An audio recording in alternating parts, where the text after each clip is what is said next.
Before we begin tonight's story, leave a comment and tell us which city you're listening to Midnight Letters from. And if you're still here by the end, try giving the story a rating from 0 to 10.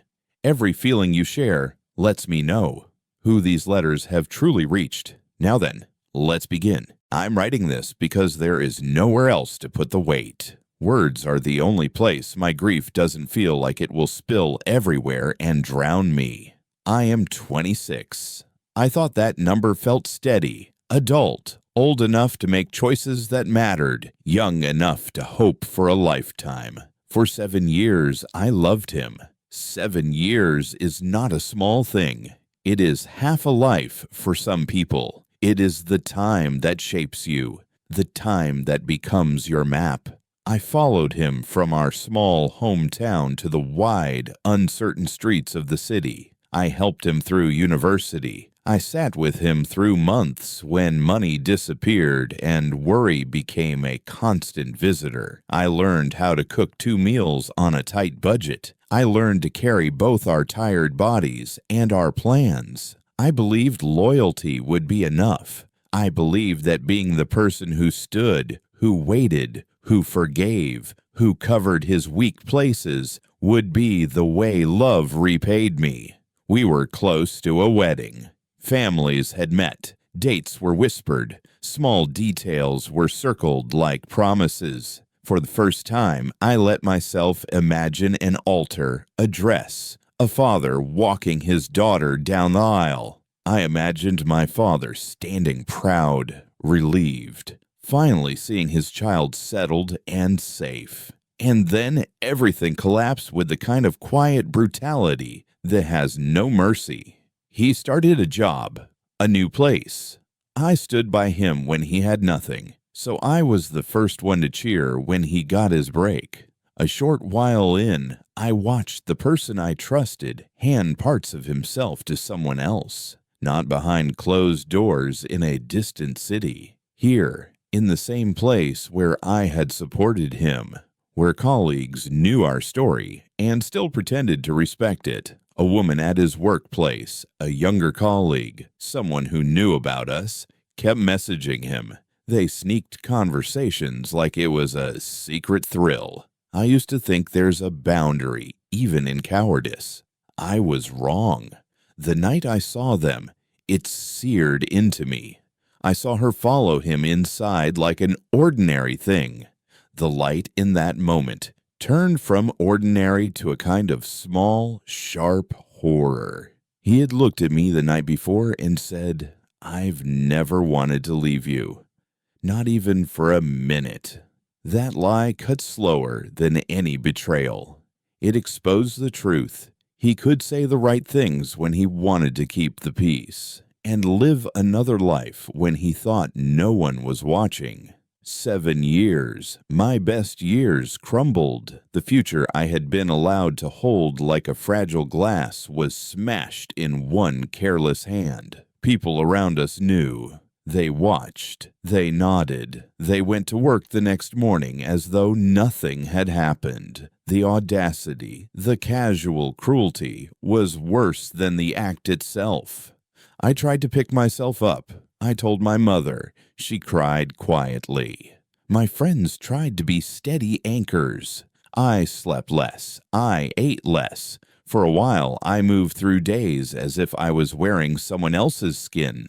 Numb, mechanical. The world seemed to ask me to be small, to contain my rage and humiliation quietly, like a private shame best kept behind closed doors. And then my other world turned. My father, my softest place, was told those words no daughter ever wants to hear. The diagnosis, cancer. The clinic smells, the tests, the way the doctor's expression softens into something small and solemn. My father stood like a statue as information hit him. My head filled with a voice that kept saying, "No, no, not him."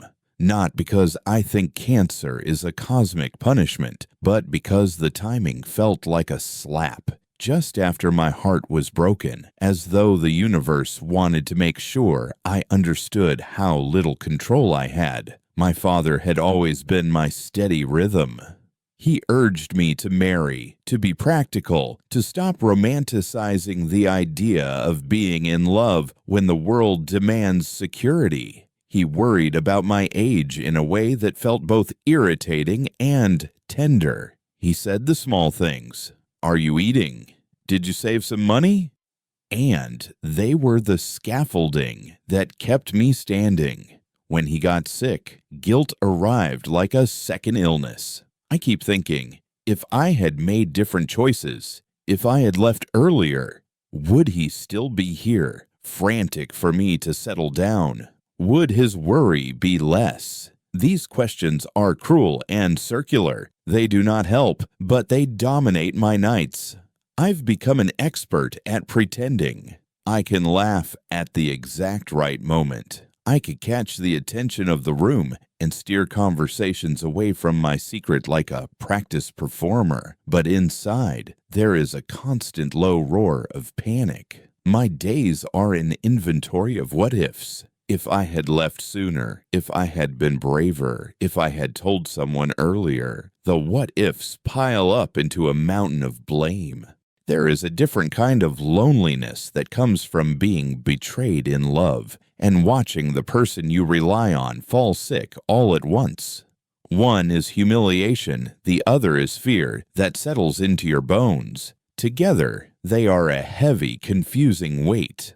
I am pulled in all directions, toward anger, toward care, toward the paperwork of hospital appointments, toward the newspaper articles I should be reading about treatment options, toward the little moments when my father smiles and warps everything into memory. Sometimes in the middle of the night, I press my hand to my chest and feel my heart like an animal trying to escape.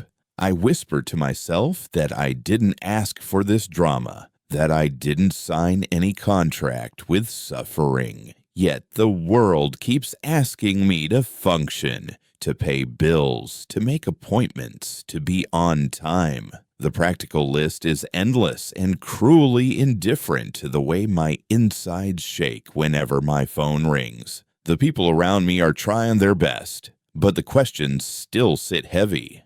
Who will care for my father if I break down? Who will protect him? Who will make decisions about his treatment? I know the answers are me or someone in my family, and that knowledge both steadies and terrifies me. I am angry. I am raw. Sometimes I hate him, not just for his betrayal, but for how indifferent he was to my trust. Sometimes I hate myself for not walking away earlier. Sometimes I hate the world for how it stacks tragedies on top of each other until you can't see the horizon. But those feelings are a map too. They tell me what I still care about. They mark the places where I am still capable of feeling, even when feeling hurts. There are moments in the waiting rooms, in the parking lot outside the hospital, when I catch glimpses of something like grace. A nurse who remembers my father's name and brings him a blanket. A neighbor who drops off food without asking. My mother sitting beside me with her hand on my knee, wordless, in solidarity. These small mercies are the only things that make the hard hours livable.